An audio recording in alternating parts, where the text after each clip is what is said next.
তবে একটা জিনিস, ফাদার এমিল যা কিছু করতে চাইতেন, শত বাধা বিপদ থাকতেও সত্ত্বেও তিনি কিন্তু সেই কাজটা করে নিতেন।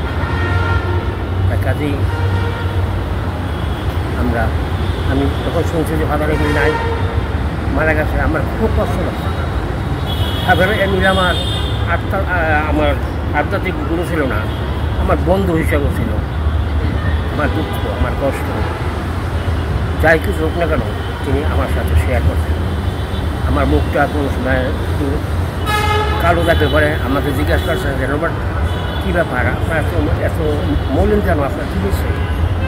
তখন আমি বলতাম, তিনি আমাকে সান্ত্বনা দিতেন।